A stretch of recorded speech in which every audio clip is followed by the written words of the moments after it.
नमस्कार, मैं Haridatt sir channel में आपका स्वागत करता हूं। आज हम लोग द्वितीय आंग्ल मराठा युद्ध की चर्चा करेंगे जो 1803 से 1805 के बीच में हुआ था। यहाँ मैं आपको आपकी सुविधा के लिए बता दूं कि अब तक हम लोग प्रथम आंग्ल मराठा युद्ध की चर्चा कर चुके हैं और इस भाग के अंतर्गत हम लोगों ने देखा था कि प्रथम आंग्ल मराठा युद्ध 1775 से 1782 के बीच हुआ था।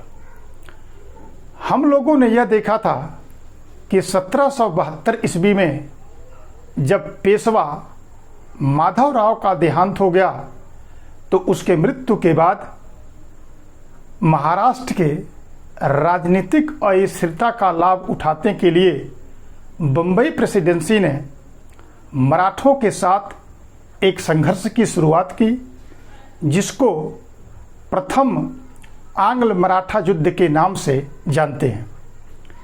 लेकिन उस समय कलकत्ता के गवर्नर जनरल वारेन हेस्टिंग ने बम्बई प्रेसिडेंसी के इस निर्णय को निष्प्रभावी करने के लिए 1776 ईस्वी में पुरंदर की संधि किया था।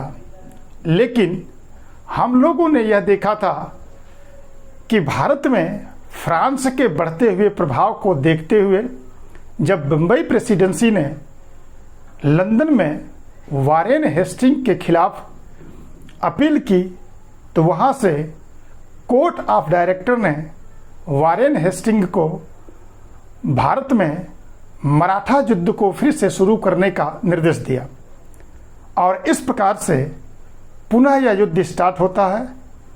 लेकिन 17 मई 1782 ईस्वी को जब एक संधि हुई जिसके माध्यम से प्रथम आंग्ल मराठा युद्ध समाप्त हुआ, लेकिन 1782 के बाद 1803 तक लगभग 20 वर्षों तक इन दोनों के बीच एक लंबी शांति स्थापित होती है।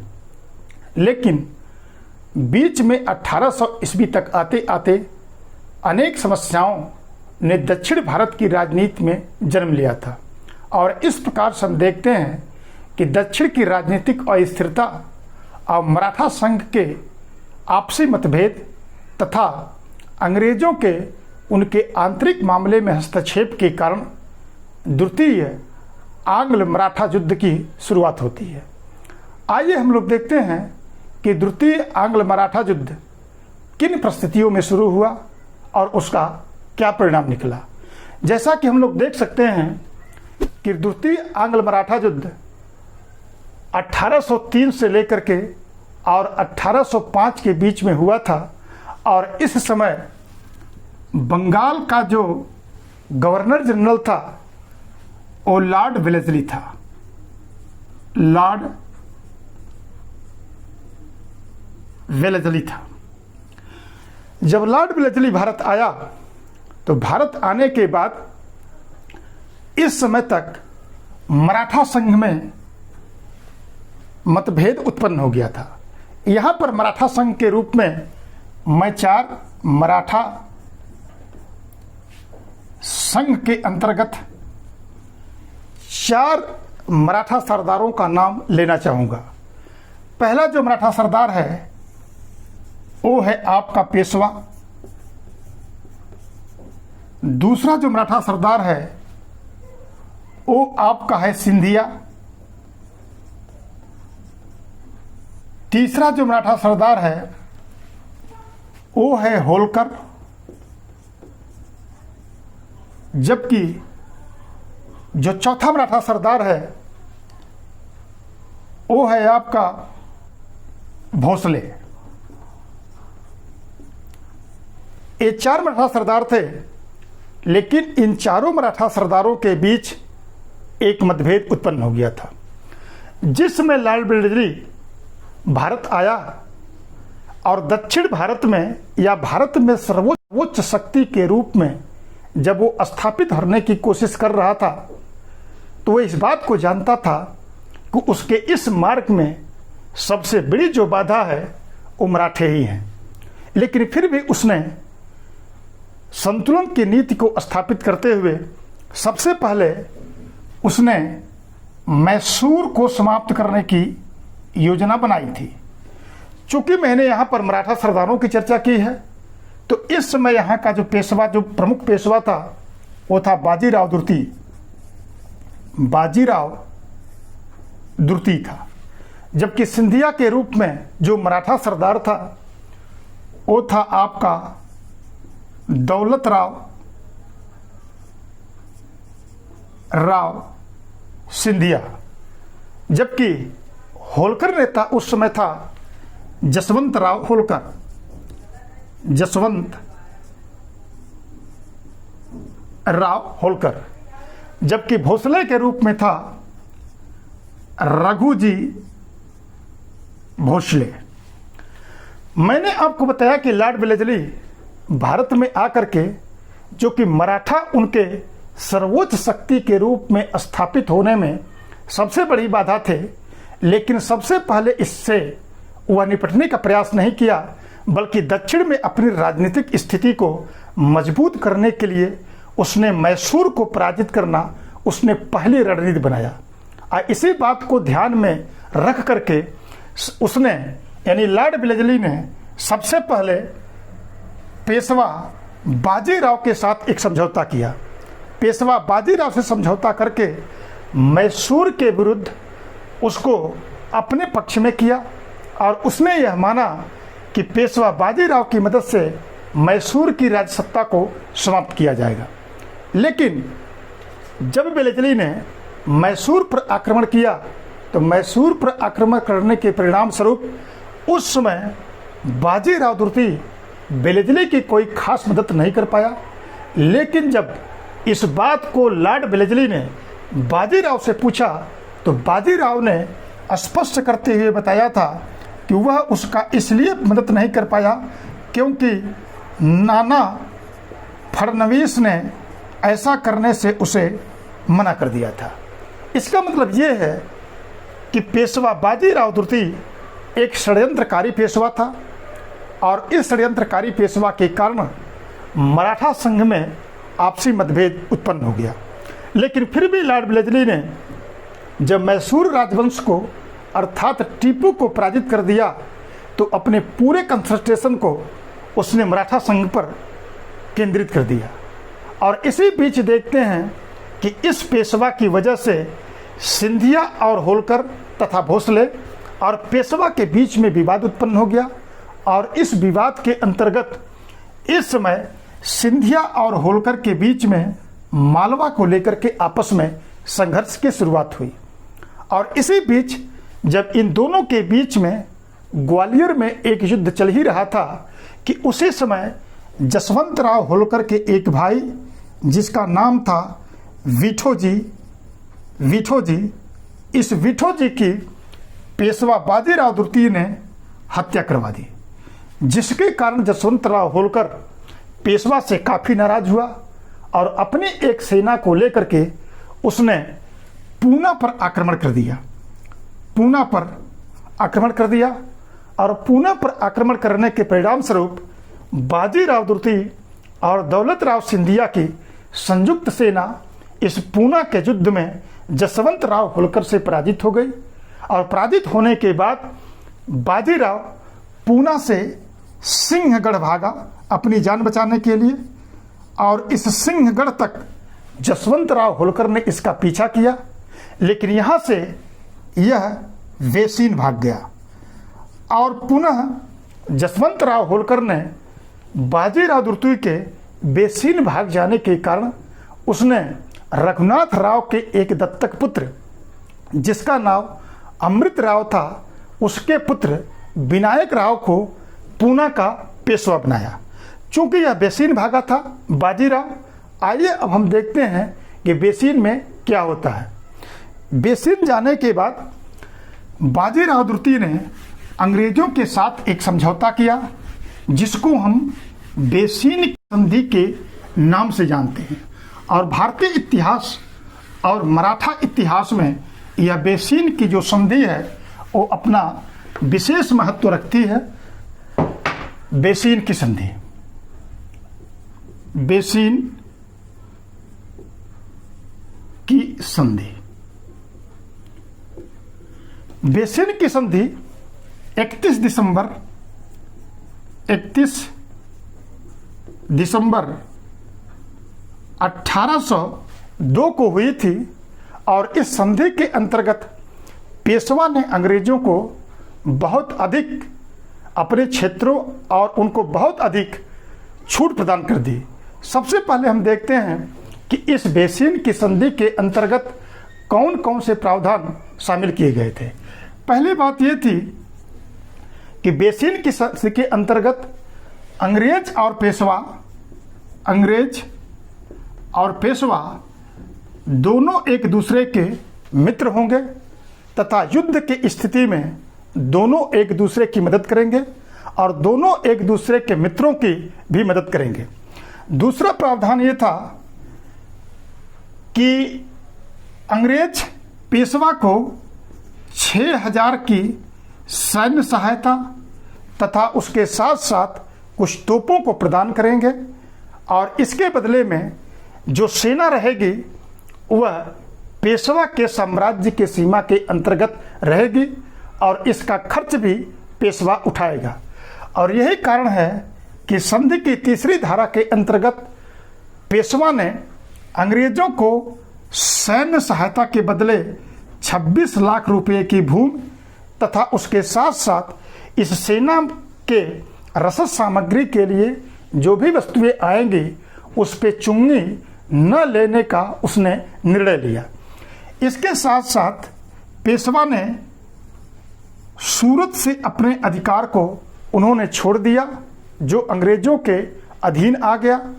अगली धारा के रूप में इसमें यह शामिल किया गया कि जो भी अंग्रेजों के दुश्मन होंगे, अंग्रेजों के दुश्मन, इन दुश्मन को पेशवा अपने साम्राज्य के अंतर्गत नहीं रहने देगा और किसी भी स्थिति में वह जो अंग्रेजों के दुश्मन होंगे अपने यहाँ संरक्षण प्रदान नहीं करेगा। अगली संधि के रूप में यह शामिल किया गया कि जो भी इसकी विदेश नीति होगी, अर्थात जो दूसरे देशों के साथ, दूसरे राज्यों अथवा देशों के साथ जो भी समझौता पेशवा करेगा उस समझौते के अंतर्गत पेशवा जो है कि अंग्रेजों की मध्यस्थता को स्वीकार करेगा और बिना अंग्रेजों की मदद से किसी दूसरे राज्य से कोई समझौता नहीं करेगा। यानी इस प्रकार की बहुत सारे प्रावधान को लेकर के पेशवा बाजीराव ने बेसिन की संधि किया और इस सारी धाराओं के अंतर्गत जो दूसरे राज्यों के साथ समझौते के अंतर्गत अंग्रेजों की मध्यस्थता को स्वीकार करने की बात उसने की, वह उसके विदेश नीति को अंग्रेजों के हाथों में गिरवी रखने जैसा प्रावधान शामिल था। और इस प्रकार के प्रावधानों के अंतर्गत उसने संधि वार्ता करके और इसमें यह निर्णय लिया गया कि पूना की गद्दी पर अंग्रेज पेशवा को स्थापित करेंगे और इस प्रकार से यह संधि समाप्त हुई। और इसके बाद हम देखते हैं कि पूना की गद्दी पर आसीन कराने के लिए लॉर्ड वेलेस्ली ने अपने भाई आर्थर वेलेस्ली को पूना भेजा और 13 मई 1803 को आर्थर वेलेस्ली ने पूना में बाजीराव द्वितीय को पेशवा की गद्दी पर आसीन करवा दिया और उस समय तक जो जसवंत राव होलकर का सहयोगी विनायक राव गद्दी पर आसीन था उसके स्थान पर इसको नियुक्त किया गया और इसके बाद वह जसवंत राव होलकर वापस मालवा चला आया। और इस प्रकार से देखते हैं कि अंग्रेज मराठा संघ के आंतरिक मामले में अब धीरे धीरे हस्तक्षेप करना शुरू कर दिए। जो मैंने आपको बेसिन की संधि के अंतर्गत महत्वपूर्ण धाराओं की चर्चा मैंने की थी, इस पर रॉबर्टसन ने टिप्पणी करते हुए कहा था कि बेसिन की संधि ने अंग्रेजों के दक्षिण की सर्वोच्च शक्ति के रूप में स्थापित कर दिया। और इस प्रकार से देखते हैं इस बेसिन की संधि के अंतर्गत अंग्रेजों को बहुत सारे लाभ प्राप्त हुए थे। लेकिन पेशवा की इस संधि को जसवंतराव होलकर तथा अन्य मराठा सरदार जैसे सिंधिया और भोसले ने स्वीकार नहीं किया। यही कारण है कि इन लोगों के स्वीकार न करने के कारण यह युद्ध और व्यापक स्वरूप को ग्रहण कर लिया। अंग्रेजों ने मराठों को पराजित करने के लिए एक व्यापक रणनीति बनाई और लॉर्ड वेलेस्ली ने अपनी सेना को दो भागों में बांट दिया। एक भाग का नेतृत्व, एक को हम दक्षिणी भाग कहते थे, जबकि दूसरा जो उसका भाग था वह था उत्तरी भाग। दक्षिणी भाग का जो नेतृत्व था इस समय आर्थर वेलेस्ली कर रहा था, जबकि उत्तरी भाग का नेतृत्व जनरल लेक कर रहा था।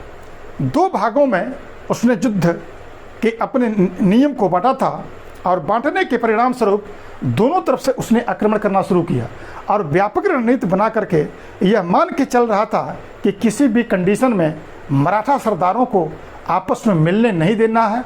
और यही कारण है कि उसने उत्तर और दक्षिण दोनों तरफ से आक्रमण किया और यहाँ तक कि बुंदेलखंड के क्षेत्र में भी मराठा सरदारों को उलझाने की एक नीति उसने बनाई थी, क्योंकि वेलेस्ली का यह मानना था कि यदि मराठा सरदार आपस में मिल गए तो आपस में मिलने से हमको बहुत बड़ा नुकसान ये पहुंचा सकते हैं।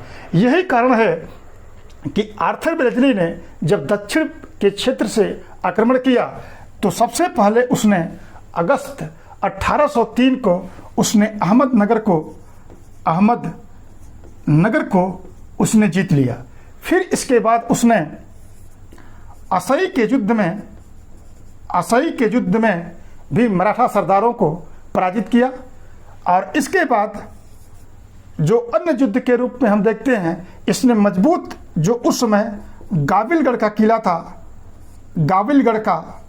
था उसको जीत लिया। और इसके बाद हम देखते हैं कि अमर गांव के युद्ध में उसने भोसले को पराजित कर दिया। इधर उत्तर के क्षेत्र की जो कमान थी जिसका नेतृत्व जनरल लेक कर रहा था, इसने सबसे पहले अलीगढ़ को जीता और इसके बाद इसने आगे बढ़ते हुए दिल्ली पर भी कब्जा कर लिया और उस समय के मुगल बादशाह शाह आलम को अपने अधीन कर लिया। आगे बढ़ते हुए इसने भरतपुर के साथ एक संधि वार्ता की और आगे बढ़ता हुआ इसने आगरा को अपने अधीन कर लिया था। आगे चल के उसने लासवाड़ी के युद्ध में सिंधिया को पराजित कर दिया, जिसके परिणाम स्वरूप सिंधिया और भोसले दोनों का आत्मविश्वास टूट गया। और हम देखते हैं कि सिंधिया और भोसले ने इस युद्ध में पराजित हो जाने के बाद जो वेसिन की संधि है, उस वेसिन की संधि के अंतर्गत अंग्रेजों से संधि करने पर मजबूर हुए और इन दोनों ने अलग अलग संधि को किया था। सबसे पहले हम लोग देखते हैं कि भोसले ने इस कौन सी संधि अंग्रेजों के साथ किया था। तो अंग्रेजों और भोसले के बीच में 17 दिसंबर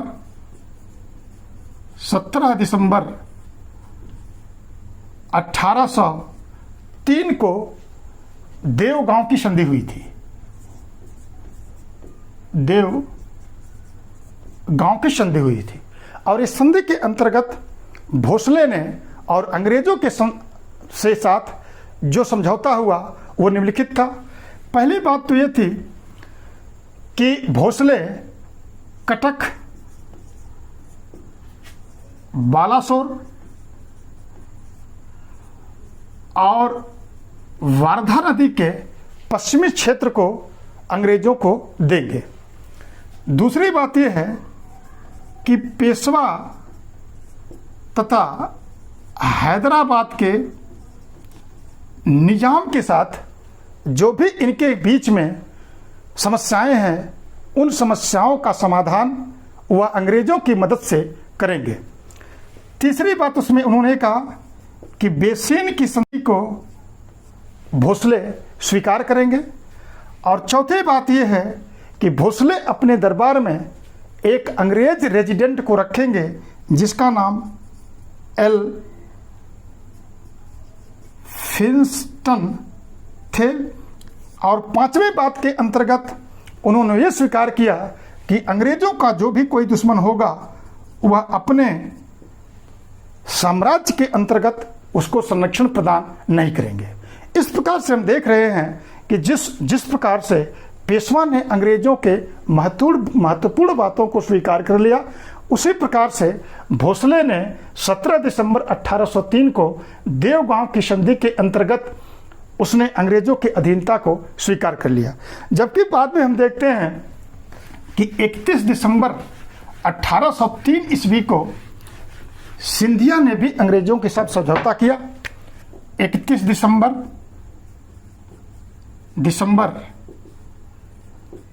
1803 को सिंधिया ने सूरज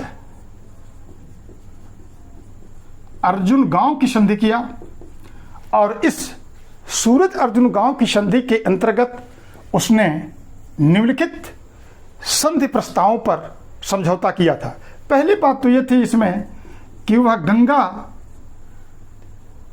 गंगा एवं यमुना के बीच के क्षेत्र को वह अंग्रेजों को प्रदान करेंगे।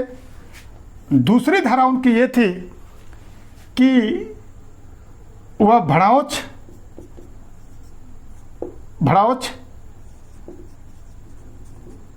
अजंता और इसके साथ साथ गोदावरी नदी के भू क्षेत्र को भी प्रदान करेंगे। तीसरी बात यह थी कि बेसिन की संधि के अंतर्गत जो भी समझौता पेशवा ने किया है उसके हर प्रस्तावों को यह मानेंगे। अंग्रेजों का कोई भी ऐसा दुश्मन जो होगा उसको अपने साम्राज्य के अंतर्गत संरक्षण प्रदान नहीं करेंगे। और उसके साथ साथ और भी धाराओं को उन्होंने शामिल किया था। इस प्रकार से हम देख रहे हैं कि सिंधिया ने भी अंग्रेजों के साथ उसी प्रकार का समझौता किया जैसा कि भोसले और इसके साथ साथ पेशवा ने किया था। और इस प्रकार के संधि प्रस्तावों को स्वीकार करने के बाद अंग्रेजों की स्थिति काफ़ी मजबूत हो गई। लेकिन अभी भी जसवंत राव होलकर जो कि इस युद्ध में शामिल नहीं था, उसके साथ कोई इस प्रकार के युद्ध नहीं हुआ था। लेकिन इसी बीच में एक घटना ये घटती है कि 1804 ईस्वी में जब जसवंत राव होलकर ने जयपुर पर आक्रमण किया, जो कि अंग्रेजों का मित्र था, तो अंग्रेजों ने जसवंत राव होलकर के ऊपर भी आक्रमण कर दिया और उन्होंने एक सेना को बना करके मॉनसन के नेतृत्व में भेजा। लेकिन हम देखते हैं कि मॉनसन ने मुकुंद दारा के क्षेत्र में होलकर से पराजित हो गया और इस युद्ध में पराजित हो जाने के बाद अंग्रेजों की स्थिति काफ़ी नाजुक हो गई थी।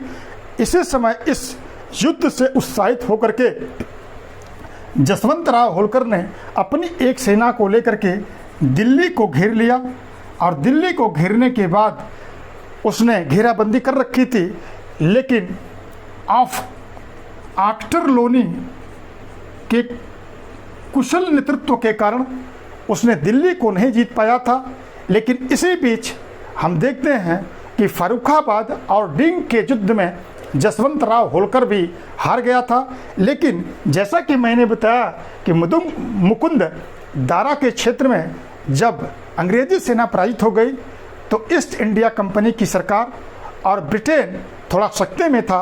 और यही कारण है कि प्रधानमंत्री पिट्स ने बेलेजली के ऊपर कार्रवाई करते हुए उन्होंने कहा था कि उसने भारत में जाकर के जानबूझ करके गैर कानूनी काम कर रहा है और इसलिए अब उसको भारत में रहने का कोई अधिकार नहीं है। और उन्होंने उसको वापस बुला लिया और एक अन्य गवर्नर जनरल जिसको हम लॉर्ड कॉर्नवालिस के नाम से जानते हैं, लॉर्ड कॉर्नवालिस को भेजा था। लॉर्ड कॉर्नवालिस भारत आया, लेकिन उसी बीच दुर्भाग्यपूर्ण तरीके से कोई समझौता करता कि उसी के पहले उसका देहांत हो जाता है। लेकिन फिर हम देखते हैं कि उसके मृत्यु के बाद जॉर्ज बार्लो यहाँ के गवर्नर जनरल बनकर के आए थे और उन्होंने जसवंत राव होलकर के साथ एक संधि की। और इस प्रकार से देखते हैं कि 7 जनवरी 1806 ईस्वी को राजपुर घाट की संधि होती है। राजपुर घाट की संधि होती है और इस संधि के अंतर्गत जसवंत राव होलकर से भी महत्वपूर्ण समझौते कंपनी ने किया था। और इस प्रकार से हम देखते हैं कि 1805 में आकर के द्वितीय आंग्ल मराठा युद्ध समाप्त हो गया। मुझे पूर्ण विश्वास है कि यह वीडियो आपको बहुत अधिक पसंद आया होगा और यही कारण है कि इसी प्रकार के महत्वपूर्ण इतिहास के विषयों को प्राप्त करने के लिए आप चैनल को सब्सक्राइब करिए, शेयर करिए। आप लोगों का बहुत बहुत धन्यवाद।